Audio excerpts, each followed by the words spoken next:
nuestra forma de asentamiento, eh, ellos son los esteros y los ríos, ¿ya? Y cómo, en definitiva, influyen en la conformación de de los balnearios costeros que, como sabemos, se ubican y se asentaron, se emplazaron eh, a comienzos del siglo pasado en las terrazas marinas, entre las cuales se ubican grandes porciones de arena, como es el caso de la Quebrada La Hollada de Las Cruces. Vamos a hacer un análisis general, pero también vamos a estar haciendo una bajada, un análisis particular del caso del balneario de Las Cruces y en particular de la relación de interdependencia que existe entre la Quebrada, el Estero La Hollada y la playa Chica de Las Cruces, ¿ya?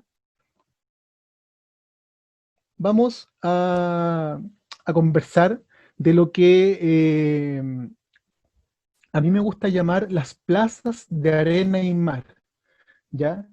Eh, los balnearios tienen como centros sociales y económicos fundamentales las playas de arena, ¿ya? Y en tanto las playas de arena constituyen verdaderos centros sociales, yo los he llamado plazas de arena y mar, ¿ya? Eh, y, bueno, también hay que considerar que las plazas en los balnearios un poco que no cumplen la función para las cuales están construidas. Eh, y ese es un fenómeno que pretendemos analizar en esta conferencia. ¿Cómo es que las plazas muchas veces no cumplen su función de centros sociales, mientras que sí lo cumplen las playas, ¿ya? Como segundo punto, vamos a conversar sobre la relación de interdependencia que existe entre los esteros y sus desembocaduras en el Océano Pacífico y la formación de las playas del litoral de la provincia de San Antonio o estas plazas de arena y mar que he dado en llamar. Como tercer punto, vamos a hablar sobre uno de los credos económicos eh, más relevantes y que dominan el ámbito de la toma de decisiones en los municipios de la provincia de San Antonio, el credo del progreso y el desarrollo, y cómo este credo económico justifica la destrucción de la biosfera, de la naturaleza. Como cuarto punto, vamos a hacernos la siguiente pregunta. Qué hay después de una declaración de amor? Como sabemos, mucho se habla sobre el gran amor que sienten las comunidades locales o las comunidades de visitantes, ¿no? Que poseen segundas residencias. Mucho se habla sobre el gran amor que sienten con respecto a estos balnearios, ¿no? Pero yo me hago la pregunta, ¿qué hay después de esa declaración de amor? Y cómo y preguntarnos si en definitiva estamos dispuestos o no a ejercer acciones, en definitiva para demostrar ese amor del que tanto se habla. ¿Ya? Y propongo finalmente una reflexión en torno a lo que he llamado el municipio del bienestar, ¿ya? Y cómo los municipios deben garantizar la protección del medio natural local y con ello el bienestar de las comunidades humanas y no humanas, ¿ya? Para finalmente terminar con unas conclusiones. Me gustaría, antes de comenzar con el grueso de esta conferencia, me gustaría decir que eh, no quiero que esto sea un diálogo unidireccional, sino que más bien me gustaría que si es que alguien tuviese alguna pregunta, la hiciera con toda confianza, ¿ya? Estamos para responderlas de modo tal de que se genere una reflexión multidireccional y no esto no sea un monólogo, digamos. Entonces, antes de entrar en materia, hablemos un poco sobre el área de estudio, ¿ya? Como ustedes ven en la imagen aquí a mano derecha, vemos que la provincia de San Antonio se encuentra se ubica, se sitúa entre dos grandes cursos de agua. ¿Ya? Por el sur, la provincia de San Antonio limita con el río Rapel. Y si ustedes están viendo el cursor de mi mouse, yo lo estoy señalando. Este es el río Rapel, ¿ya? Que es el límite que constituye el límite sur de la provincia de San Antonio. Y por el norte, la provincia de San Antonio limita con el estero Casablanca, ya que es muy pequeñito, pero que se encuentra en la localidad de Tunquén, ¿ya? Esos son los límites de la provincia de San Antonio. Y es bueno considerarlo para, en definitiva, hacer un análisis más exhaustivo del caso de estudio. Eh, entonces, para entrar en materia, eh, la provincia de San Antonio cuenta con una gran cantidad de cursos de agua, ¿ya? Entre ríos y esteros. No voy a considerar en esta conferencia las lagunas, por ejemplo, o las albúferas o las marismas que existen, porque no son en rigor cursos de agua, sino que más bien son cuerpos de agua que no son, que no fluyen, digamos. Eh, entonces, como ustedes pueden ver en la imagen satelital de la provincia de San Antonio, vemos que, bueno, no alcanzamos a ver la región metropolitana, ¿no? O parte de ella, pero no vemos, digamos, la mancha gris de Santiago. Pero hacia el este del Gran Santiago se encuentra, como sabemos, la cordillera de los Andes. En la cordillera de los Andes surgen dos grandes cursos de agua que existen ya en la provincia de San Antonio. Por una parte, el río Rapel surge de la cordillera de los Andes, y el río Maipo, el cual fue recientemente declarado en la categoría de santuario de la naturaleza, también surge de la cordillera de los Andes. Mientras que los otros cursos de agua, los esteros, en este caso, por ejemplo, el estero Casablanca, o el estero La Hollada, o el estero de Cartagena, surgen de la cordillera de la costa, que es esta, esta cordillera que, que ustedes pueden observar en la imagen satelital, y que continúa eh, por acá. Pero lo interesante acá es que los ríos Rapel y Maipo de algún modo sortean la cordillera de la costa para finalmente desembocar en el mar, mientras que los esteros surgen de la cordillera de la costa. Y como vamos a demostrar en esta conferencia, crean, tanto los ríos como los esteros crean las plazas de arena y mar. En este caso, las playas más célebres y conocidas de los balnearios de la provincia de San Antonio. Entonces, vamos a ejemplificar con un balneario en particular que es donde yo crecí, que es el balneario de Las Cruces. Em, y de algún modo vamos a hablar sobre los orígenes de la playa chica de Las Cruces, antaño llamada Playa Blanca. Eh, es un espacio social y económico fundamental para esta forma de asentamiento. Las playas, las plazas de arena y mar, son verdaderos centros sociales y económicos de los balnearios, y por favor que no se nos olvide nunca. Vemos hoy día cómo está sufriendo la comunidad de Cartagena, la comunidad de comerciantes de Cartagena, cómo está sufriendo la erosión de la playa grande de Cartagena, su principal fuente de riqueza, ¿no? Entonces, en la medida en que las playas desaparecen, se empobrecen las comunidades, y eso es lo que hay que prevenir con todas nuestras fuerzas. Me gustaría hacer una, una, mm, un breve acercamiento a la historia, al surgimiento a comienzos del siglo pasado del balneario de Las Cruces, ¿ya? Eh, la playa Blanca o playa chica de Las Cruces constituye una playa, una acumulación de arena proveniente de la cordillera de la costa, de lo que sería el batolito costero.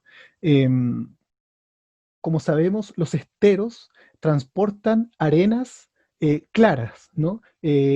Arenas que están conformadas por minerales como los cuarzos y las ágatas, mientras que los ríos Rapel y Maipo arrastran sedimento de arena fina o gris que conforma las bahías y las playas de Santo Domingo y Cartagena. Eh, me gustaría hacer una breve reseña histórica de lo que es el balneario de las Cruces. Y voy a leer un fragmento del libro de Patricio Ross, del gran libro Las Cruces, apuntes para su historia. Dice que don Osvaldo Marín, junto a don José Matus y don Javier Figueroa Larraín, eh, en ellos surgió la idea de transformar la Playa Blanca en sus comienzos en un gran proyecto inmobiliario, entendido en los términos que se entendía antiguamente, no los términos en los que se entiende hoy día, ¿no? Con proyectos inmobiliarios de grandes dimensiones, ¿no? Sino que proyectos inmobiliarios a menor escala, ¿no? Para ello, para la conformación, para la implementación de este proyecto, formaron la comunidad Playa Blanca, ¿ya? Que se abocó a elaborar un diseño de balneario modelo con una serie de atributos desconocidos para la época. Y para ello, la comunidad Playa Blanca se dio a la tarea de elaborar un pequeño folleto, que es lo que ustedes están viendo ahora en pantalla, un folleto que tiene como, esta es la portada del folleto, ¿no? Y en el cual se describen los atributos más importantes del balneario de las Cruces, atributos relativos a la geografía local, a la flora y la vegetación, y básicamente todos los atributos que de algún modo motivasen a las élites de los valles centrales a adquirir un terreno y construir una propiedad en las Cruces. Entonces, este folleto, y es muy interesante cómo ellos reconocen en el proyecto Playa Blanca un balneario moderno, de primera clase, para personas de buen gusto. Y lo dicen, digamos, no es curioso, eh, digamos, este subtítulo, ¿no? de este folleto, dado que estos primeros habitantes provienen de las élites de la oligarquía chilena, que gracias a su gran cantidad de recursos económicos pueden llegar con sus familias durante los veranos a habitar estas grandes casonas previamente construidas. Entonces, ¿qué nos dice uno de los mayores cronistas de la historia local, el gran Pedro Errázuriz, que escribió su libro llamado Las Cruces, una memoria familiar, geografía, historia y anécdotas de la capital de la comuna del Tao? Esto lo escribió en el año 1979. ¿Qué es lo que nos dice con respecto a la playa chica de las Cruces? Dice, la Playa Blanca es la playa más bonita de esta costa y constituye el centro social más concurrido de las Cruces, y la población que la rodea la mira como a su joya. Por lo tanto, de aquí lo que se desprende es un gran sentido de pertenencia hacia el lugar, pero no solo eso, sino que la definición, el establecimiento de una serie de valores humanos relacionados con esta forma de asentamiento. Es decir, valores como el ocio, la recreación, eh, la salud, los baños de mar, la contemplación o la reflexión, ¿no? Estos se establecen que en los balnearios van a tener como principios rectores estos valores humanos. Pero, ¿qué es un balneario? ¿Ya? Esta es una pregunta que no ha sido respondida hasta el momento en términos exactos, sino que más bien existe un vacío en torno a la literatura dedicada al tema. ¿Qué es un balneario? Y para ello vamos a remitirnos a el origen etimológico de la palabra balneario. Si nosotros vamos a la etimología de esta palabra, nos vamos a encontrar con que la palabra balneario proviene de la raíz latina balnearius, ¿ya? Y esta raíz latina a su vez se divide en dos subtérminos, que sería el término balneum, que significa baño, y el sufijo ario, que significa lugar de. Por tanto, balneario significa eh, el lugar de los baños, ¿ya? Eso en estricto rigor significa balneario, ¿ya? Eh, y los primeros balnearios que surgieron en Chile, de hecho el primer balneario que surgió en Chile fue Constitución, que se empezó a implementar entre los años 1870 y 1920, cuando decae la actividad portuaria y los tomadores de decisión en definitiva deben un poco reinventar el carácter económico de la ciudad y transformarlo de manera tal de que el turismo empiece a ser la principal fuente de ingresos para las comunidades, ¿no? Para la ciudadanía. De seguido en Chile surge el balneario de Viña del Mar y lo que se llama la Belle Époque, la bella época de Viña del Mar, ya que se conformó entre los años 1906 y 1965. ¿Ya? Y finalmente Cartagena también surge como uno de los primeros balnearios de Chile. Eh, ¿Cuáles son los primeros balnearios de Chile? Bueno, ya conversamos sobre eso, pero ¿cómo surgen los balnearios en el mundo? Ya, esto es una pregunta que tampoco ha sido abordada en los términos en los que se merecen, ¿no?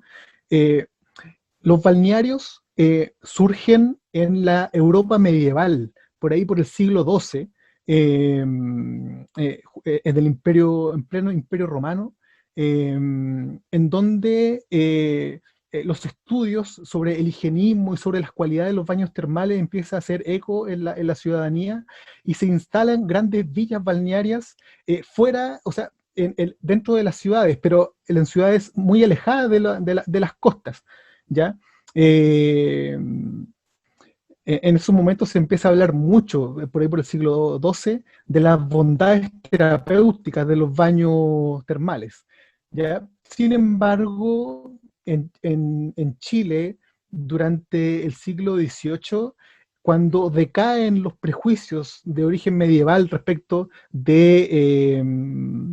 digamos, de algún modo, se reconocía en las costas chilenas lugares un tanto indeseables, lugares peligrosos, ¿no? Y empiezan a decaer esos prejuicios de origen medieval y las oligarquías de los países centrales empiezan a incursionar en las costas y empiezan a pensar en proyectos inmobiliarios para las zonas costeras hacia finales del siglo XVIII, perdón, del siglo XIX.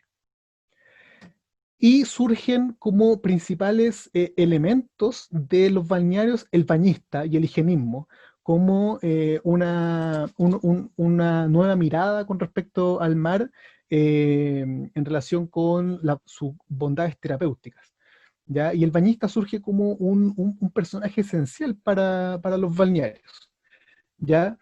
Y para cerrar esta idea, lo que entendemos hoy día por balnearios y sus características inherentes, ya son básicamente el paisaje. Los componentes del paisaje, vale decir, los componentes naturales y culturales, son de algún modo la principal fuente de riqueza para estas zonas geográficas. Ya el otro día en una conversación sobre estos temas, una persona preguntaba en qué minuto estos lugares dejan de ser balnearios.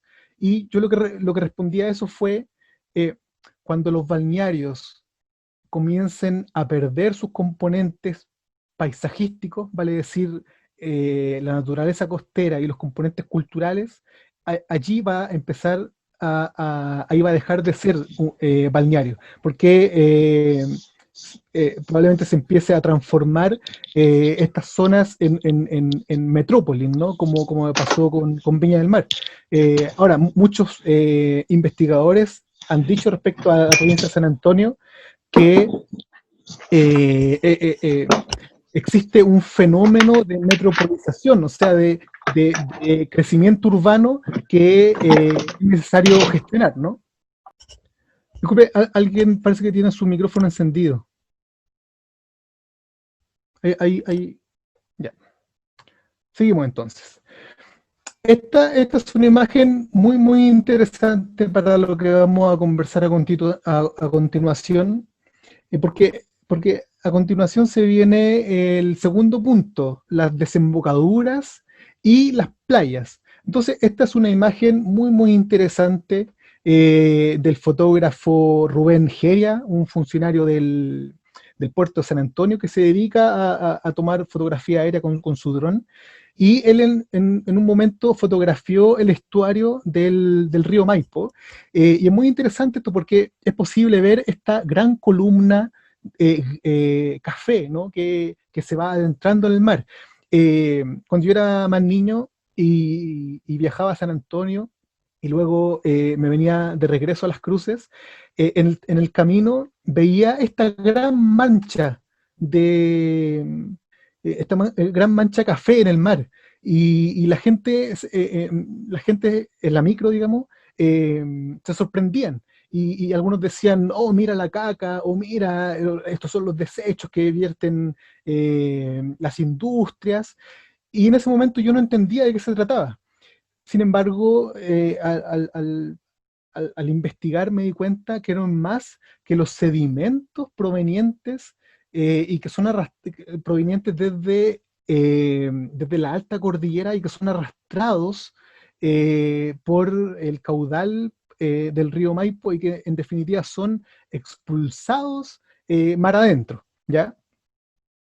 Entonces, vamos a conversar en estos momentos sobre las desembocaduras y cómo las desembocaduras son fundamentales para el desarrollo de las plazas de arena y mar, ya que a su vez son fundamentales para el funcionamiento de los balnearios. Entonces, aquí tenemos que hablar sobre un tema complejo, pero no menos interesante, que es la geomorfología. Bueno, ¿qué es la geomorfología? No es más que la ciencia que estudia los procesos que dan origen a una determinada geografía, ¿ya? Como sabemos, los ríos, los esteros, en su andar durante cientos de años o miles de años, de algún modo labran la roca, la erosionan y configuran una geografía particular. Eso es la geomorfología.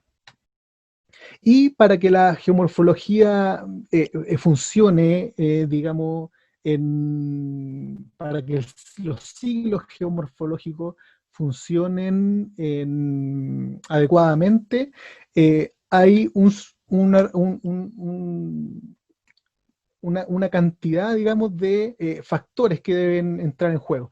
De partida el clima. Ya sabemos que si no hay lluvias, es poco lo que podemos esperar de caudal o de volúmenes de agua presente en tales o cuales cursos de agua. Entonces el clima es una variable esencial. La hidrografía también, y eh, cómo en definitiva se configuran estos cursos de agua para en definitiva desembocar en el mar. La geología también, cómo la fuerza del flujo de las aguas, en definitiva, va erosionando la roca durante tal cantidad de tiempo que termina dividiéndola, termina generando millones de partículas minúsculas que terminan depositándose y creando las playas y las dunas de la provincia de San Antonio. Y finalmente la biología, cómo cuando se empiezan a crear estos grandes montículos de arena, eh, permanecen en calidad de desiertos hasta que una planta coloniza y en definitiva contiene el avance o el movimiento de las arenas. Entonces, ¿cómo se forman las playas? Ya, esto es para entender cómo se forman las playas, vamos a observar los procesos geomorfológicos.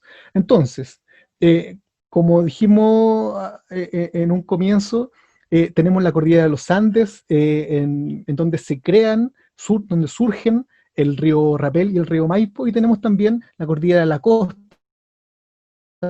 donde surgen los otros esteros, ¿no? Los Lanca, el Membrillo en Algarrobo, etcétera, ¿ya? Y que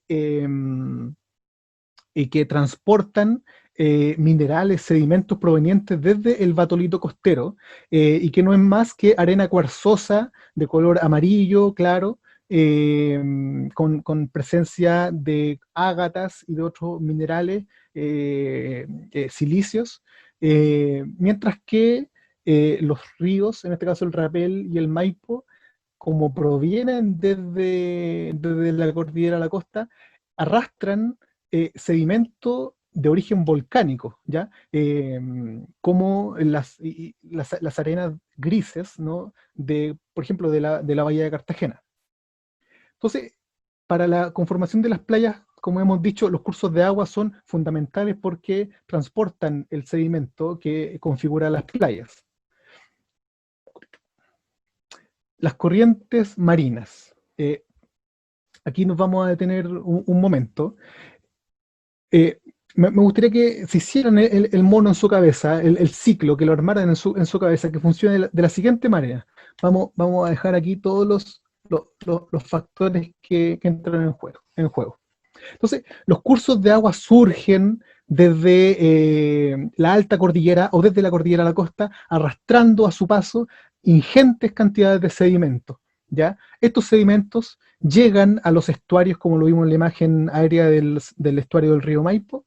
Eh, Estos sedimentos son expulsados hacia el mar, ¿ya? Pero ¿qué pasa cuando son expulsados hacia el mar? Allí operan las fuerzas de las corrientes marinas, o lo que se denomina las corrientes de deriva litoral, ya que siguen una orientación sur-norte. Vale decir, si es que aquí tenemos el río Rapel, ¿cierto? Los sedimentos que arrastra el río Rapel son expulsados hacia el mar, y el mar con sus corrientes dominantes sur-norte transporta los sedimentos en dirección norte, ¿ya? Los transportan, ¿ya? Eh, a continuación, las marejadas juegan un rol fundamental, porque y pongamos el caso del río Rapel, ¿no? Los sedimentos son expulsados hacia el mar, son conducidos por efectos de las corrientes de deriva litoral, que siguen una dirección sur-norte, y cuando se encuentran en estos sectores, ¿no? Eh, por si no alcanzan a identificarlo, desde aquí hasta aquí, esto es la bahía de Santo Domingo, las playas de Santo Domingo, ¿ya? Entonces, cuando los sedimentos son conducidos por las mareas, son expulsados hacia tierra firme por efecto de las marejadas, ¿ya? Grandes cantidades de arena son expulsadas mar afuera, ¿ya?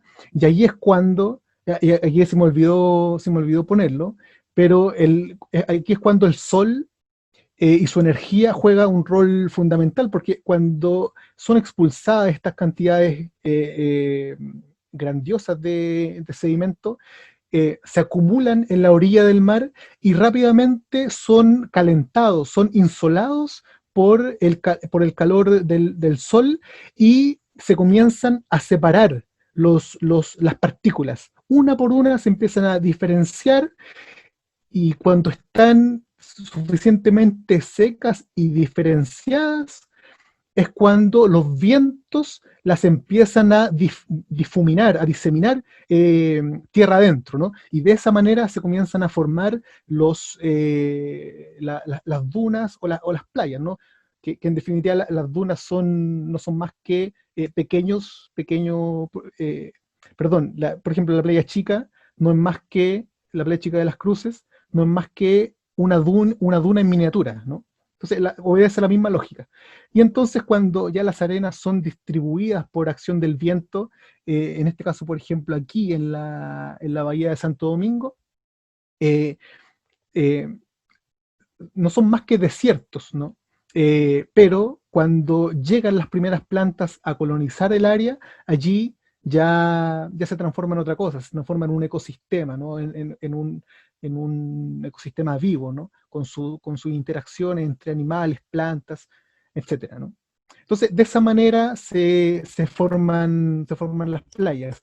Por eso es fundamental la acción y la salud ecológica de los cursos de agua, porque en la medida en que se fragmentan los cursos de agua, finalmente no hay aporte sedimentario, ¿no?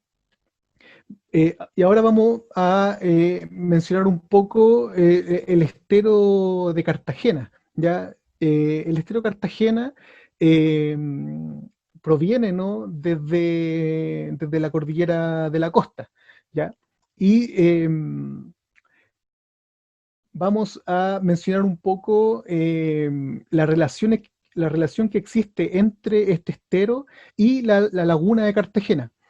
Ojalá que todos los participantes presentes conozcan este lugar, ¿ya? Como sabemos, la laguna de Cartagena hoy día es una reserva natural municipal, ¿ya? Y es administrada por personal municipal, ¿ya? Pero si nosotros viajamos al pasado, eh, vamos a darnos cuenta de que en algún minuto de la historia, estos dos cursos de agua, estos dos cuerpos y cursos de agua, vale decir, la laguna de Cartagena y el estero de Cartagena, estuvieron unidos, ¿ya? Eh, y se separaron finalmente por las acciones de fragmentación impulsadas por las propias personas, que finalmente terminaron por separar en dos unidades ecológicas distintas el estero de Cartagena, lo que antiguamente fue el estero de Cartagena. Entonces, junto a estos estuarios, como hemos venido diciendo, se ubican grandes campos de dunas.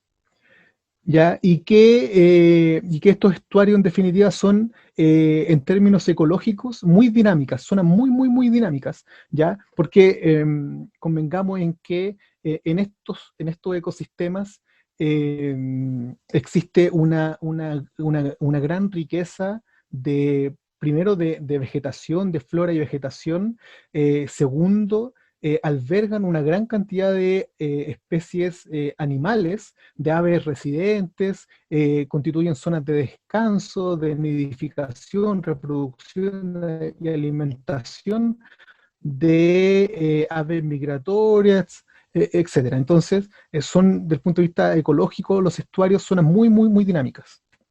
Estas zonas dinámicas eh, de algún modo van a conformar estos extensos campos dunares. En este caso estamos observando la gota de leche, ¿ya? Que se ubica entre las Cruces y el Tabito, ¿ya? Y que en su conformación observamos un gran cordón dunar, lo que en términos técnicos se denomina la anteduna bordera, y que cuando se habla del gran potencial que tienen las dunas para amortiguar los efectos negativos del cambio climático o de la intrusión de agua de mar en eventos de marejadas o de tsunamis, son estas antedunas borderas las que amortiguan esos efectos negativos. Aquí en la gota de leche existe antes de una bordera muy, muy bien definida, ¿ya? A diferencia de otros campos dunares, en donde la antes de una bordera se encuentra en condiciones muy deplorables, digamos, el caso de la Bahía Cartagena, que ha sido urbanizada casi en un 80%. Eh, este lugar constituye, y los campos de duna constituyen verdaderos refugios climáticos para la biodiversidad.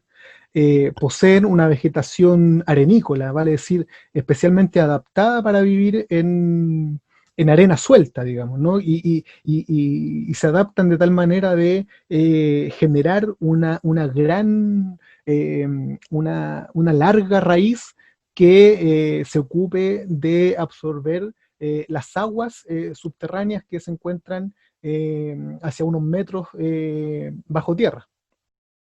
Y como dije anteriormente, estos lugares son esenciales para el descanso, la alimentación, la reproducción y nidificación de aves playeras, tanto residentes como migratorias. Esta foto es muy, muy, muy especial, ¿ya? Esta foto fue tomada en el lecho del estero La Hollada, ¿ya? Y para los que conozcan el sedimento, para los que se hayan, de algún modo, para los que hayan estirado la toalla, digamos, algún verano en la playa chica de las Cruces, o para los que cuando chicos hacíamos escalopa después de meternos al agua, vamos a saber cuál es la naturaleza, cómo luce el sedimento, cómo luce la arena de la playa chica de las Cruces. Y esta imagen es muy, muy, muy ilustrativa porque está tomada, digamos que a unos 50 o 100 metros de la línea costera hacia tierra adentro, digamos, estero adentro. Y ¿por qué es tan ilustrativa? Porque nos muestra que el sedimento que es arrastrado por el estero de la Hollada es idéntico al sedimento que nosotros vemos en la playa chica de las Cruces. Por tanto, esto demuestra, digamos, esta relación de interdependencia estero-playa, ¿no? La mineralogía del sedimento arrastrado por el estero de la Hollada es idéntico al que forma la playa chica, y de eso no hay ninguna duda. Se acumula estero arriba a la espera del aumento del caudal que lo arrastre hacia la playa, ya hacia esta playa, ya esta es una foto tomada este verano, ya en donde, como sabemos, perdón, este invierno, quise decir invierno. Eh, Durante los inviernos el estero alcanza eh, a configurarse en una desembocadura, en un estuario, para finalmente desaguar en el mar y de esa manera proveer y arrastrar y aportar todos los sedimentos que son necesarios año a año para la conformación de la playa chica. Consideremos que una fragmentación de este estero que impida la generación y la configuración de una desembocadura puede producir la lamentable erosión de esta playa en el mediano plazo. Entonces, es muy importante mantener el estero La Hollada en condiciones de libre flujo de sus aguas para que en definitiva no se empiece a erosionar esta playa, esta plaza de arena y mar, tan importante en términos económicos y sociales para el balneario de las Cruces. Y así, cada balneario tiene su plaza de arena y mar bien definida, ¿no? El aporte sedimentario de los esteros constituye un proceso ecológico fundamental, ¿ya? Eso ya lo sabemos sobradamente, ¿ya? Existe una relación ecológica de interdependencia playa-estero, ¿ya? La playa no es posible sin el aporte sedimentario del estero, ¿ya? Y eso lo hemos demostrado en esta conferencia. Ya existe una relación interespecífica también. O sea, la playa chica de Las Cruces no va a ser alimentada por sus características, no va a ser alimentada por otros cursos de agua, sino que esencialmente va a ser alimentada y gracias al estero La Hollada. Por eso existe una relación interespecífica. Eh, y quise señalar este punto, porque si ustedes miran el mapa, se van a dar cuenta de que la playa chica de Las Cruces es la última playa de arenas claras hacia el sur y hacia el norte es la primera, ¿no? Entonces es muy interesante cómo se constituye como la primera o la última playa de arenas claras en Chile. Vamos a pasar al siguiente punto, punto 3. Vamos a mencionar un poco vamos a alejarnos un poco de las ciencias naturales para entrar a analizar un poco la realidad social y política de los balnearios de la provincia de San Antonio, ¿ya? Como lo mencionamos en un comienzo, ¿no? Existe en Chile en general, pero en particular también en los municipios de las comunas de la provincia de San Antonio, existe una especie de credo económico, como una especie de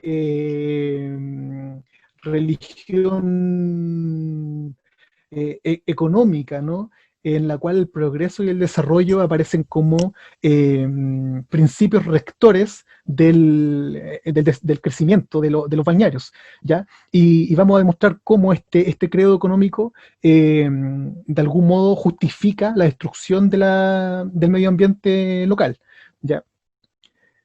Bueno, ya mencionamos un poco esta relación casi religiosa con respecto al progreso y el desarrollo, ¿ya?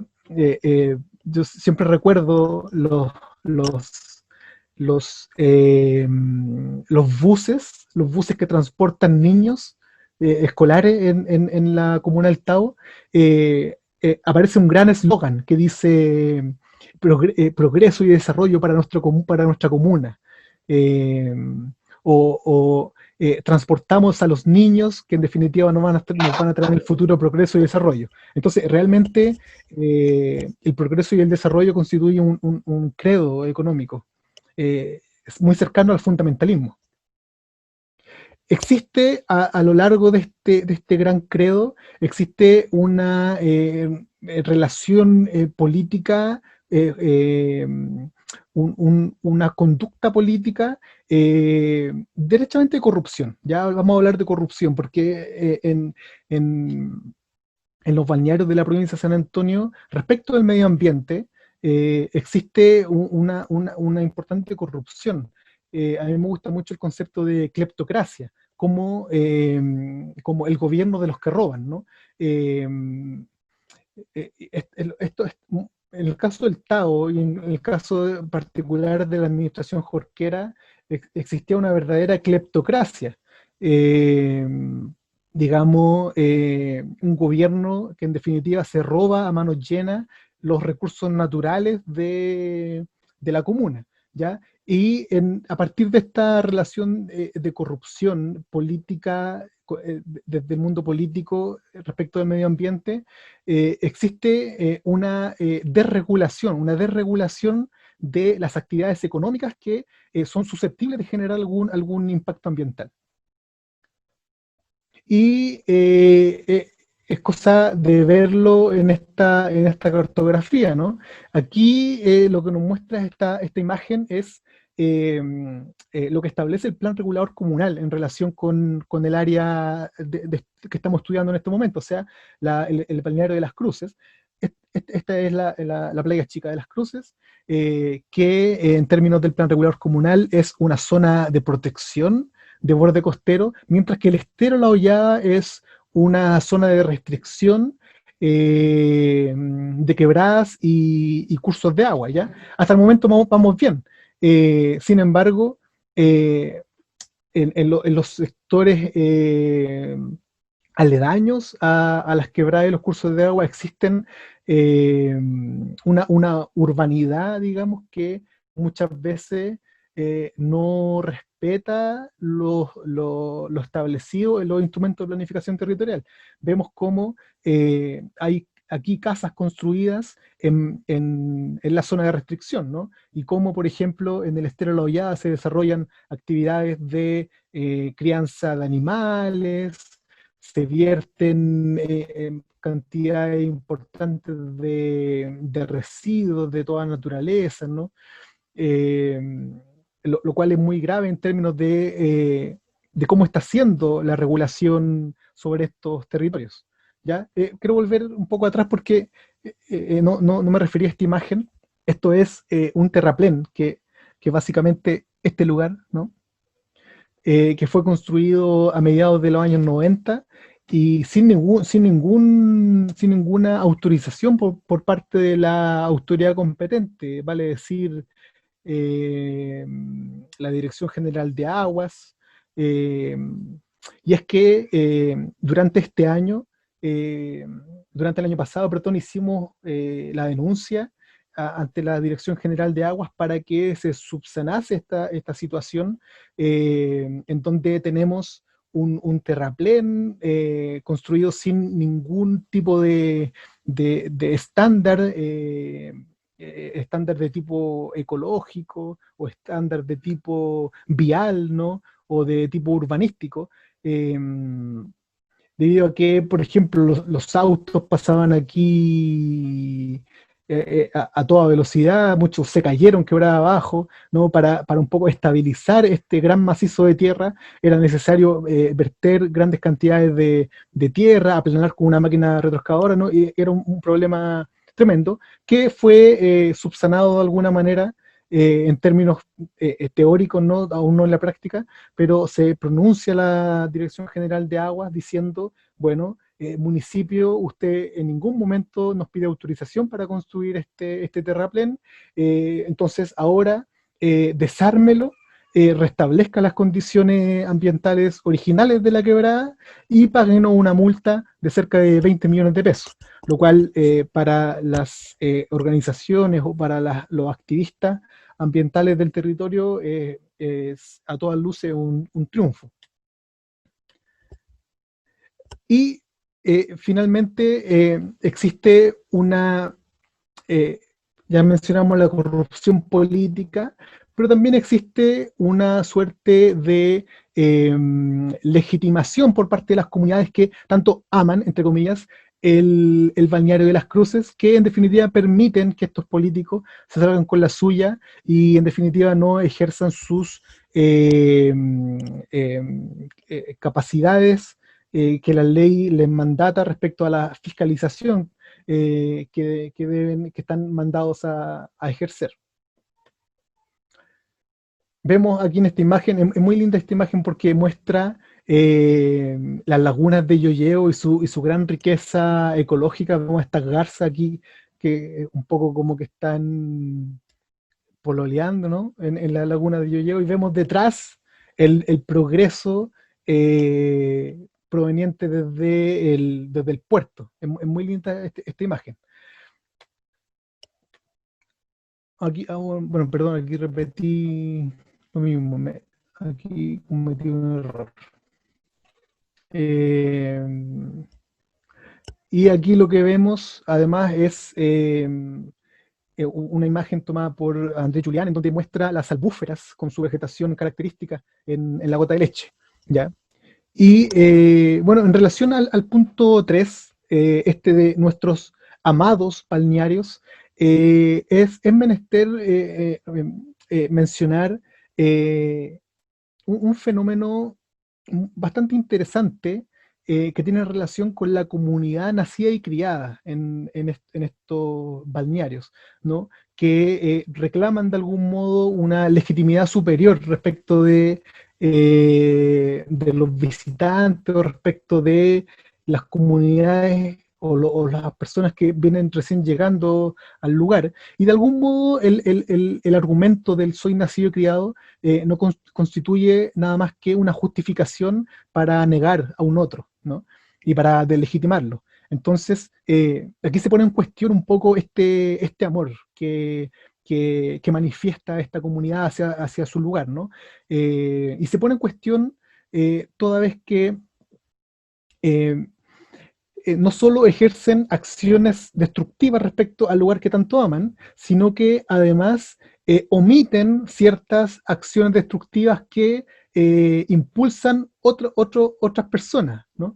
Entonces, yo siempre lo he dicho, la comunidad nacida y criada de algún modo tiene una doble responsabilidad respecto a este lugar que tanto aman. Y aquí vamos a aplicar algunos conceptos del derecho, ¿no? Existe en el derecho lo que se llama la acción u omisión.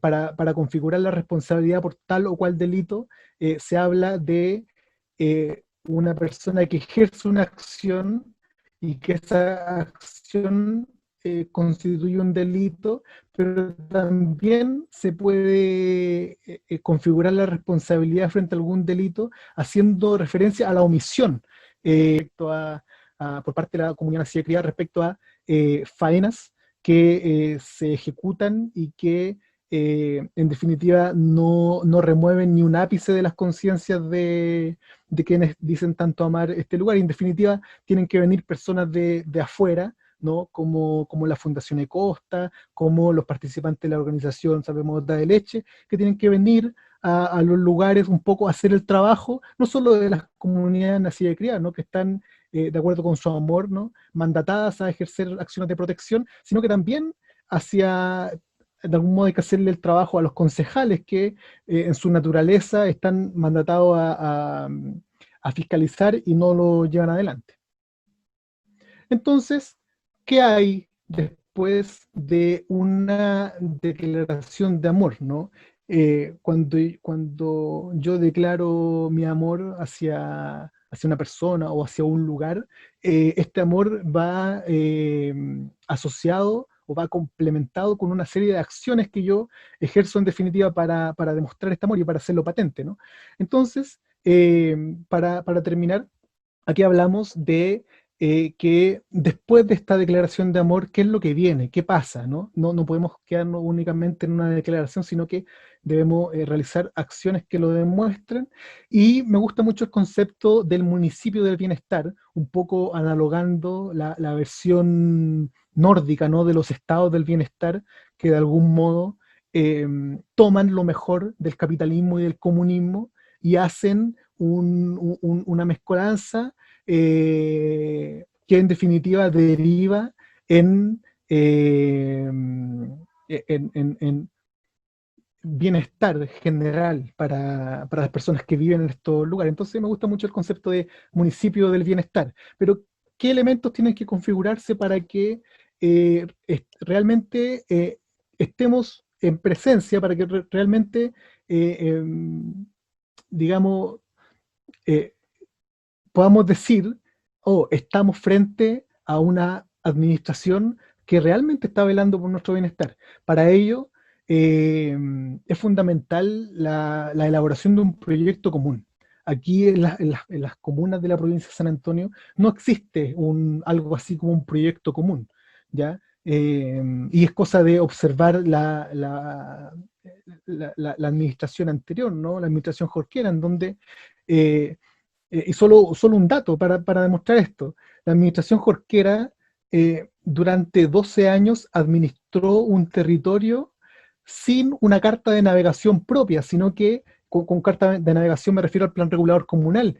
La administración jorquera administró el territorio con una carta de navegación que corresponde a la administración anterior a él, que es el proyecto, perdón, el plan regulador comunal elaborado por el señor García Jofré. Entonces, lo que intento decir es que cuando yo llego a administrar un lugar, yo mismo escribo mi carta de navegación. Yo no guío el devenir de mi jurisdicción en virtud de una carta de navegación de otra persona, sino que yo escribo la mía. Y a eso llamo el proyecto común, ¿ya? Y cómo las comunidades aquí tienen mucho que decir. Para la elaboración de este proyecto común, sin duda, existen una serie de instrumentos, ya lo que se llama los instrumentos de planificación territorial, entre los cuales destacan, por ejemplo, los planes reguladores comunales, por un lado, pero también los planes de desarrollo comunal que establecen de algún modo lo que quiere la gente en relación con el desarrollo de sus territorios, y además existen los planes de desarrollo turístico que, como su nombre lo indica, son planes que están elaborados para la generación de una industria turística estable, ¿no? Una actividad económica que genere bienestar para las personas. El municipio finalmente debe garantizar con todas sus fuerzas la efectiva protección del medio ambiente local. Es fundamental, sobre todo para los balnearios, porque como dijimos, los componentes del paisaje, vale decir, los elementos naturales y culturales, eh, constituyen la principal fuente de riqueza para los balnearios, ¿ya? Porque como dijimos, en la medida en que desaparece los componentes del paisaje, en la medida en que, por ejemplo, yo no me maravillo con un paisaje, dado que está destruido, es cuando se empieza a acabar un poco la lógica del balneario y los valores empiezan a trastocarse y ya no es el ocio, ya no es la recreación, ni la contemplación, ni la reflexión, los valores fundamentales, sino que derechamente cambian hacia otros valores, ¿no? Como los valores que hoy día uno puede observar entre las comunidades, por ejemplo, santiaguina o viñamarina, que son valores relacionados y orientados a la configuración de relaciones sociales basadas, por ejemplo, en la individualidad, ¿no? O en el velar por los propios intereses. No, aquí hay algo más. En los balnearios existe algo más. Y finalmente, quiero terminar con esta frase que a mí me gusta mucho, que es el piensa global y actúa local. Hoy día, eh, con el advenimiento de una nueva era, ¿no? Donde estamos dejando atrás los valores del industrialismo, del capitalismo, eh, o los sistemas a través de los cuales se configuran relaciones humanas basadas en la dominación o en el control, es que es necesario empezar a mirar los territorios locales y empezar a actuar desde los territorios locales, pensando globalmente, pero actuando sobre los lugares en los que uno habita. Es fundamental esta visión, eh, porque en definitiva el medio local es el único lugar al cual tenemos acceso para generar un hacer, ¿no? Es un poco absurdo pensar en que podemos, digamos, influir en una globalidad, ¿no? En circunstancias de que no podemos hacerlo sobre una localidad pequeña. Entonces, esa ha sido mi presentación. Espero que haya quedado muy claro, ¿no? La relación que existe entre los cursos de agua y el bienestar de los balnearios costeros de la provincia de San Antonio. Aquí existe efectivamente una relación de interdependencia. Las playas, las plazas de arena y mar no son posibles sin el aporte de los sedimentos provenientes desde ya sea la cordillera de los Andes, ya sea la cordillera de la costa. Y bueno, me gustaría ahora, si es que tienen alguna pregunta, alguna reflexión, algún comentario, va a ser bienvenido.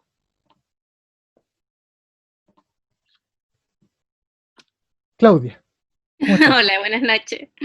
Buenas. Quería preguntarte, eh, por lo que tú hablabas de con respecto a los sedimentos y eso, se supone entonces que yo sé que hay una intervención artificial en lo que es donde está la quebrada de Córdoba y es el límite que termina Altavo con Isla Negra. Y Ujú. recuerdo de pequeña que esa playa efectivamente tenía ágatas. Eh, se supone entonces que debiese ahí volver a abrirse debajo de ese puente para que saliera el agua que es desde la quebrada de Córdoba hacia... sería lo conveniente, recuperar eso así. Claro, claro, sí. A ver, yo no sé si es que este invierno efectivamente, los caudales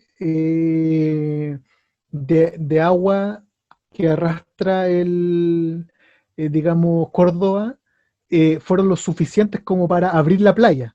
Ya no tengo certeza de eso. Sin embargo, esto va a depender única y exclusivamente de cuán lluvioso haya sido el invierno.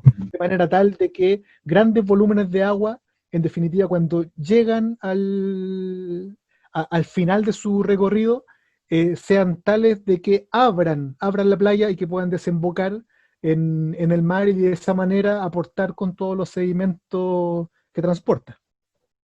No sé si Mm. respondo tu pregunta. Sí, sí, y con respecto a eso, hay épocas entonces, por ser invierno, es que podemos ver mayor flujo de sedimento o es la época donde las playas se nutren o hay otros periodos donde uno puede ver estas manchas que tú hablabas al principio de que son los sedimentos que uno pensaba que era otra cosa. ¿Hay periodos en el año? Claro, Ya, ok. sí, sí, muy interesante la pregunta porque eh, yo creo que no va a depender de una época específica del año, ¿no? Sino que va a depender estrictamente de la salud ecosistémica de los cursos de agua. Porque, por ejemplo, en el caso del río Maipo, hay en toda época del año un flujo de agua, ¿no? Un estuario que, bueno, en invierno es más claro, ¿no? Que un flujo de agua, una masa de sedimentos que va llegando al mar Pacífico, ¿no? Eh, Sin embargo, en los pequeños cursos de agua, o lo que se llama los cursos de agua estacionales, como el caso de la Quebrada de la Hollada, que estamos viendo aquí en la imagen, claro, digamos que el aporte de sedimentos se supedita única y exclusivamente a la época de invierno. Ah, ya. Sin embargo, los cursos de agua más grandes, como el río Maipo o el río Rapel, los aportes son eh, continuos. Mm. Yo quisiera Sí. hacer una apreciación. Sandra, Sí, hola, ¿qué tal? Por hola. favor. Pido disculpas un poquito porque yo no sé manejar muy bien esta aplicación. Estoy aprendiendo. Sí, no te preocupes. Así que aprieto cosas aquí que no sé ni qué. Mira, yo cuando hace 15 años más o menos atrás, la quebrada de Córdoba fluía el agua así en grandes cantidades hacia el mar. Ciertamente ahí habían esas piedrecitas porque yo me acuerdo que nosotros traíamos, recogíamos las piedras. Entonces lo que yo veo con respecto a ese tema, aparte que de la falta de agua, la falta de lluvia, es que se saca mucha agua de la quebrada de Córdoba. No hay una fiscalización con respecto a ese tema. Es la quebrada de Córdoba misma, Sí, porque nosotros lo hemos escuchado, por ejemplo, en el Comité Ambiental Comunal, que ellos han mandado cartas denunciando camiones que sacan agua de estajo de la quebrada. Yo conozco esa quebrada desde muchos años, 20 años estoy hablando, más de 20 años, y ahora no es ni la décima parte de lo que antes era, porque uno iba para la quebrada y había unas tremendas piscinas de agua. Ahora no hay eso, entonces eso ha afectado muchísimo todo lo que significa la naturaleza, la flora, la fauna de ese lugar. Entonces, si hay que hacer cosas por la quebrada, yo creo que podría una parte ser eso, evitar que se saque el agua, porque no ha llovido tanto, ahora este año ha llovido harto, pero los otros años no. Entonces la gente saca mucha agua, los camiones, aljibes, sacan mucha agua de la quebrada de Córdoba. Entonces eso ha perjudicado muchísimo que fluya el agua hacia el mar. Ya no hay, ya ni siquiera está esa huella que dejaba el agua que era de la quebrada hacia el mar, no existe. Debajo del puente de Córdoba eso está en un cerrito ya de arena que no que llega hasta ahí el agua y se hace como un charquito. Es muy triste en realidad. Y lo otro que yo quería saber, que tú hablas de hacer proyectos en común y de estar preocupado por el lugar del entorno donde uno vive. Yo quería preguntar... ¿Aló? Sandra, disculpa, no se te escucha. Ahora, pregunta, por favor. Ya. Con respecto a lo que tú decías de hacer unos proyectos por el lugar donde uno vive, para proteger, por ejemplo, el entorno y el ambiente de donde uno vive, porque acá, donde yo vivo, nosotros en un tiempo estamos protegiendo una quebrada, y se llama Quebrada Oribillo. Sí, sí. Ya, esta quebrada está haciendo, también como tú mencionabas, en el tema de la viada, Ajá. acá, por ejemplo, se han hecho caminos dentro de la quebrada, la, la gente construye en la quebrada. No hay una normalización ni tampoco una fiscalización con respecto a ese tema. Entonces, ¿qué pasa? Que si uno no hace algo ahora, eso se va a desaparecer. Nosotros hemos hecho, hay jornadas ambientales en esta quebrada que yo te menciono, que esta quebrada llega hasta la carretera y, y tiene su desembocadura también en la playa Las Gaviotas. Sí. Entonces, tú dices, se podría hacer un plan común o se podría hacer una protección. ¿Cómo se puede hacer eso? Esas cosas que uno no sabe por ser un simple humano. Sí, sí. Es una pregunta compleja, ¿verdad? Me la pone bien, bien difícil, porque uno no pretende venir con la panacea, ¿no? En términos de gobernanza, de cómo debiese ser la gobernanza, tanto por parte de las comunidades como por parte de la administración, de las administraciones municipales. Pero respondiendo a la primera pregunta acerca de la extracción de agua del estero de Córdoba o de los problemas que afectan al estero de Córdoba, yo creo que en este caso en particular el problema es multifactorial, en el sentido de que no es que se saque agua porque se saque agua, sino porque existe una comunidad que lo necesita, ¿no? Entonces, en la medida en que no se satisfagan esas necesidades de esa comunidad que necesita agua, entonces vamos a seguir dañando, digamos, los caudales y disminuyendo los caudales de agua de Córdoba, porque alguien necesita vivir, ¿no? Entonces, es un problema complejo, porque es un problema que depende exclusivamente de la administración municipal, que de algún modo debe garantizar el bienestar de las personas. Eh, entonces, es un problema multifactorial, ya principalmente de gobernanza. Eh, Respecto a la quebrada del Olivillo, y de cómo en definitiva uno puede garantizar, cómo desde la comunidad uno puede garantizar la protección de estos bienes comunes. Yo creo que lo primero es, digamos, responsablemente. Votar responsablemente. O sea, eh, porque las garantías, ¿no?, hacia la protección del medio ambiente provienen única y exclusivamente de los estados, y los estados representantes, o sea, los representantes del estado en las comunas son las municipalidades, eh, y ellos son los que de algún modo deben garantizar este derecho. Y nosotros como comunidad un poco complementar esta acción, sin embargo, no cargarnos de todo el peso de esta gran mochila, ¿no?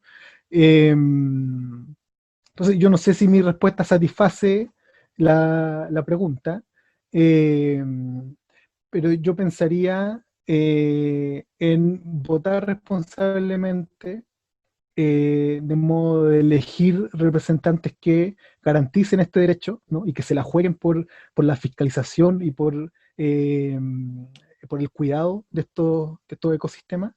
Y segundo, de algún modo empoderar a las comunidades de manera tal de que vivan la pertenencia hacia sus bienes comunes, y que eso sea una motivación para denuncias, si es que hay algún problema,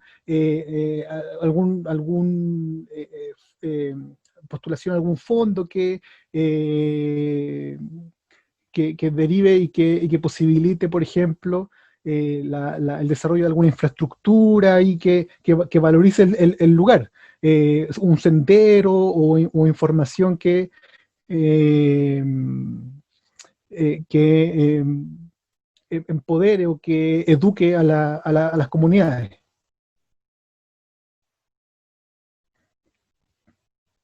Porque estaba difícil la pregunta, quizás no la satisfago.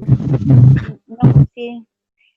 En realidad lo que tú dices, con respecto a votar responsablemente, a mí me gustaría mucho que si vamos a votar por alguien se tirara a alguien que valiera la pena votar, digo yo, pues, porque hasta, yo te digo, estos últimos años en los que han habido elecciones, no han habido ningún candidato que uno dijera, pucha, este candidato va a hacer valer el medio ambiente, o lo que uno piensa, porque uno, por ejemplo, está súper preocupado, yo estoy súper preocupada del tema acá del medio ambiente. Esta quebrada a mí me encanta, es muy hermosa la quebrada de Córdoba, es muy hermosa. Tu quebrada de allá también debe ser hermosa, no la conozco, pero yo creo que la voy a ir a conocer porque son cosas que vale la pena ver mientras exista. Mientras Sí, exista, necesita uno. Bastián, sí. me gustaría igual poder complementar la Sí. respuesta. Ajá, sí. ¿Tiare? ¿Tiare? Ya, sí, Hola, sí, hola, Tiare, ¿cómo estáis? Buena. bien, ¿y tú? Bien, súper. Gracias por Mira, estar aquí. con respecto, sí, me interesa mucho, tú sabes que siempre me han interesado harto estos temas y creo que la forma de abordar sobre todo lo que son las quebradas en la zona con la aprobación de una zona SOI, de zona de interés turístico. Sí, sí, Porque sí. esto, a través de esta distinción que da Cernatur, que podría caerse incluso en la categoría de zona típica, pero dentro de interés turístico, se podrían juntar la mayoría de las quebradas, porque no son pocas, son hartas quebradas de la comuna del Tabo, y postularlas a zonas de interés turístico y así poder protegerlas mucho más, o sea, para que se den a conocer. Ahora, sí puede ser de que dentro de la administración anterior no haya habido mucha visualización del tema turístico, pero hoy en día hay un nuevo SECPLA, Freddy Ramírez, y él está empeñado en sacar el plan de desarrollo turístico pronto, el PLADETUR, pero así Sí. como pronto como para ayer lo quiere. Ya. Sí, entonces ya tenemos como, sí, otras políticas públicas que van a afectar positivamente en el desarrollo turístico de la comuna, porque hay otro criterio, no el que había hace 2 o 3 años, donde se contrató recién un profesional para que viniera a organizar un poco este tema. Ahora, con respecto a la quebrada de Córdoba, yo he trabajado estrechamente en la quebrada de Córdoba dándola a conocer. Creo que incluso Sandra ha ido a un par de visitas que nosotros hemos hecho a la quebrada de Córdoba para darla a conocer y que la gente vea los cuidados que tiene que tener dentro. Pero lo que no acompaña ahí es la administración de la Fundación Eladio Sobrino en la administración de la quebrada de Córdoba. ¿Por qué? Porque la administración de la Fundación Eladio Sobrino es poco activa, es poco proactiva. Y si no pueden ellos buscar los recursos que como fundación podrían obtener a través de fondos de cultura, a través de los fondos que pueden dar a través del gobierno, incluso municipales, y administrarlo a lo mejor de una forma más, no sé cómo explicarlo, pero tratar de alguna forma que ellos visualicen dónde quieren tener el manejo, porque el plan de manejo todavía no lo tenemos, no está expuesto, siendo de que tenían 18 meses después de la declaratoria en el año 2017, que es lo que quieren ellos con la quebrada. No sé cuál es la parte turística que ellos también van a implementar dentro de la quebrada. Entonces, para la quebrada de Córdoba, creo que en un principio podría ser bueno que se hablara con la administración que está en este momento en la quebrada y ver qué es lo que ellos planean. Porque hasta donde yo tengo entendido, lo que la administración Eladio Sobrino quiere es que nadie visite la quebrada. Entonces ese es su plan de acción. Yo he intentado conversar con ellos, la comunidad de Santa Luisa ha intentado conversar con ellos y no hay caso. Entonces, claro, se necesita una administración proactiva, donde siendo un santuario natural inserto en el corazón del litoral de los poetas, podría tener mucha financiación con una buena gestión. Ya, Sí. o sea, para los que puedan, no sé, yo en un principio pensaba que podríamos hacer un directorio público-privado en el cual tuviera gente para cada área, tanto de conservación, tanto de turismo, tanto de financiación, porque así debería administrarse la quebrada, tomando en cuenta la extensión que tiene. Bueno, ojalá haya podido ayudar a complementar la respuesta. Sí, sí. Sí, efectivamente, yo creo que contribuiste en buena medida a satisfacer con una buena respuesta, digamos, a la pregunta. Eh, para los que no conocen a Tiare, ella es técnica en turismo, si no me equivoco, ¿no? No, Y licenciada en el turismo. licenciada en turismo, sí. Uh-huh.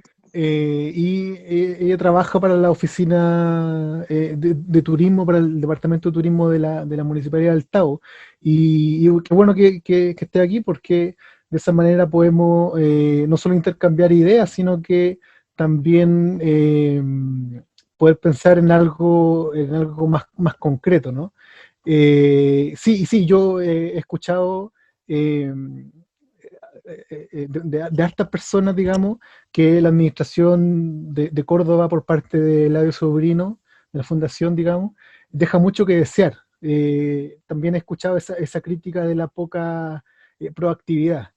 Y bueno, esperamos que cambien el foco y que en definitiva cumplan digamos, con las acciones que comprometieron, que es básicamente, y que no es menor, digamos, la administración de un santuario de la naturaleza, que a mi parecer no, o sea, si bien da harto trabajo, digamos, eh, digamos, la superficie, las dimensiones del santuario, de algún modo yo creo que, y sus características facilitan un tanto la administración, porque consideremos que hay una ruta lineal, ¿no? Y que es una sola ruta y que en definitiva, como yo lo veo, no sería muy compleja una administración proactiva. Puedo- Claudia. Sí, Sí. es que ahora aprovechando, sí, que esta Tiare, que tampoco la ubicaba, y complementando un poco lo que tú decías con el tema de lo que está pasando con las playas, ella habla de que hay una mirada diferente con respecto al turismo, y es algo que por lo menos los vecinos agrupados aquí en la Avenida del Mar, también, y que son algunos dueños de cabañas, estamos juntos en esto, en un tema económico y también ecológico, juntos por que se recupere la playa, porque se cuide, porque la playa sea efectivamente un espacio, como decía Bastián, de plaza, una plaza de arena y mar. Eso es lo que quieren, por lo menos los inteligentemente, el comercio, algunos de los que tienen cabañas acá y quiere que se recupere eso. Entonces, ojalá que efectivamente esa mirada que tiene la persona que está ahora en el SECPLA entienda un desarrollo sustentable en el sentido de no tener una mirada o de terminar con la mirada antropocentrista que tuvo hasta este momento o durante esta década el Tabo, y que ha perdido en este afán de urbanizar, de tener, digamos, no sé cómo llamarlo, artefactos en la playa que tienen que ver con una idea, yo diría que como de playa de caribeña, y no reconocer la belleza o la cultura de acá del Tabo o de nuestra playa o de nuestro mar Pacífico, que es frío, y no dar cuenta de ello, o sea, tratar de que se parezca a una playa de caribeña, y con una pila de cachureos para mí, porque es cachureo todo el armatoste que ponen o que inventan para poner, y no entender que lo que mencionaba Bastián con respecto a el paisaje y cómo recuperar ese paisaje y entender que la playa no es no tiene un valor de usufructuar de ella, sino que tiene un valor contemplativo y que va de la mano de que tú puedas convivir con las especies que llegan ahí. O sea, ese sería el ideal, o lo que uno aspira, o lo que aspiramos incluso los vecinos de acá de la orilla con respecto a qué es lo que queremos de la playa, porque efectivamente, como decía Bastián, la playa, si no se cuida, va a producir un desmedro al final del balneario. Porque si Bastián no hay, podría, no hay nada, no hay turismo, no hay economía, no hay nada. ahí Entonces, es como... No, adelante, Tiare, sí, terminé. Por favor, Tiare. me gustaría agregar como dos cosas. Primero, sí. Claudia, nosotros, para que se focalicen un poco cómo era antes turismo estaba en la dirección la dirección de Dideco, ¿ya? De desarrollo comunitario. Hoy día cambia SECLA, por lo tanto la mirada de turismo cambia. Turismo y fomento. Y OMIL, cambian las miradas que tenemos. Dentro de este cambio de mirada que estamos, empezamos con unas mesas de trabajo de fomento. No le hemos puesto turismo, le hemos puesto fomento. ¿Ya? Para que yo en el chat dejé mi correo para que tú me mandes un correo y nos conectemos para poder integrarlo a esta mesa. Ya que nos falta mucho la mirada de los hoteleros, porque aquí lo que más tenemos son emprendedores, ¿ya? Pero nos falta la mirada de los hoteleros, de los restaurantes también los tenemos integrados, pero como digo, nos faltan los hoteleros. Y con el segundo tema sobre la explotación de las playas, Bastián tiene, no sé cómo se llama, si una teoría o algo así sobre la idiosincrasia que tiene la gente que vive en balneario. Y creo que es bien importante como para entender el pensamiento de la gente que vive acá, que bueno, ha sido nacida y criada acá, y la gente que se viene a vivir para acá, que adoptan también este pensamiento de la gente que vive en balneario. Y a lo mejor sería bueno interiorizar un poco en ese tema en alguna otra charla, Bastián, porque a veces es difícil entendernos a nosotros mismos en cómo nos comportamos acá. Sí.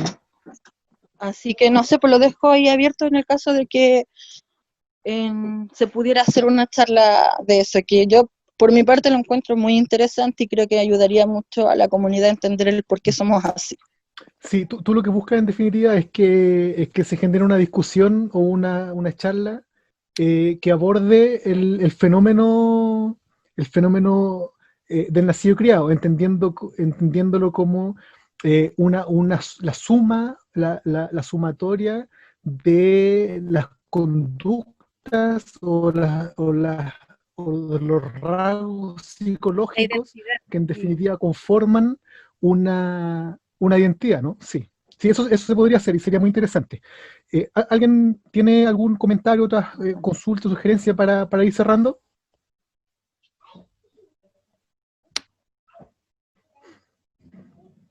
¿No? ¿Nadie? Como para concluir, ¿no? Entonces, a modo de conclusión, esta es una conclusión que no surge de la conferencia en sí misma, sino que es una conclusión que surge de esta conversación, esta pequeña conversación que hemos tenido, y es que es fundamental para efectos de una gobernanza que que garantice el bienestar de las comunidades locales. Es urgente que entendamos cómo funciona la realidad común, digamos. Porque hasta este momento, si se han tomado malas decisiones, ha sido, a mi modo de ver, porque se desconoce cómo opera la realidad común. Entonces se toman decisiones sobre la base de una incertidumbre, de una continua incertidumbre técnica científica, digamos, porque no hay datos que avalen las decisiones que se toman, y por ello es fundamental conocer, en definitiva, qué es un balneario, cuáles son sus características inherentes, eh, cuáles son sus componentes inherentes, cuál es su historia, porque como leía el otro día, los pueblos que no conocen la historia están destinados a repetirla, ¿no? Y algo que le está pasando un poco al Estado y a las comunas de la provincia de San Antonio. Entonces, un poco retrotraerse a los orígenes de los balnearios, hacia comienzo del siglo pasado, identificar un poco cuáles eran las intenciones primigenias de este modelo primordial de balneario, para entender un poco el presente y de esa manera tomar las decisiones hacia el futuro, digamos, con mira hacia el futuro. Entonces, eso, yo los invito a analizar, a ser críticos, y estudiar cómo en definitiva se configura esta realidad bastante particular, que es la realidad balnearia. Así que, bueno, muchas gracias por participar. Estoy muy contento porque en definitiva resultó todo muy bien. Muchas gracias. Muchas gracias a ti, Bastián. Un Gracias, agradecimiento. Gracias, Sebastián. No, gracias a ustedes.